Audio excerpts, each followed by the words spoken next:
না, ১ম এই তো এটা বলব যে শীতকাল অলরেডি স্টার্ট হয়ে গেছে। ডিসেম্বরের ১ তারিখ থেকে আমরা অফিসিয়ালি শীতকাল বলে থাকি। তো শীতকালের যদি ডিসেম্বরের ১ তারিখ থেকে দেখি তাহলে টেম্পারেচার যেটা সেটা গ্র্যাজুয়ালি ডিক্রিজই করেছে। আজকে টেম্পারেচার মিনিমাম যেটা সর্বনিম্ন তাপমাত্রা যেটা রিপোর্ট হয়েছে 13 ডিগ্রি। আর সেটা কিন্তু আমরা দেখছি স্বাভাবিকের কাছাকাছি ছিল। তো সামনের যদি এই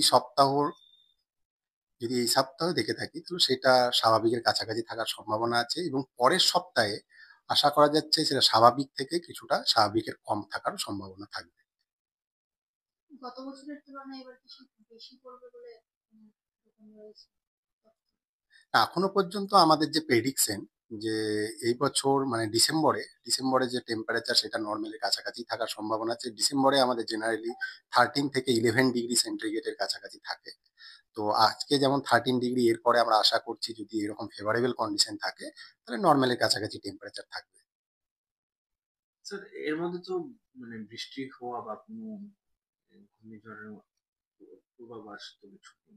না, এরকম কিছু নেই। আর আমি এটাও বলি যে এখন যে আমাদের উইন্টার সিজন চলছে, এটা জেনারেলি এখানে বৃষ্টিপাত আমাদের মার্চ থেকে শুরু হয়, সেপ্টেম্বর পর্যন্ত চলতে থাকে। তো আশা করা যাচ্ছে এখন কোনো বৃষ্টিপাতের কোনো নেই।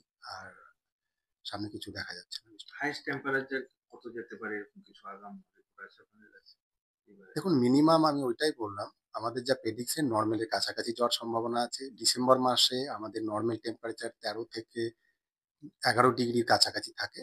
তো সেই রকমই থাকার সম্ভাবনা আছে এবং জানুয়ারি মাসে এর থেকে কিছুটা কম থাকতে পারে। তো আমাদের এখনো পর্যন্ত যেটা প্রেডিকশন আমরা মান্থলি এরকম দিয়ে থাকি প্রেডিকশন। তো ডিসেম্বরেই আমরা বলছি, তা জানুয়ারিতে আপনাদেরকে আপডেট জানাবো।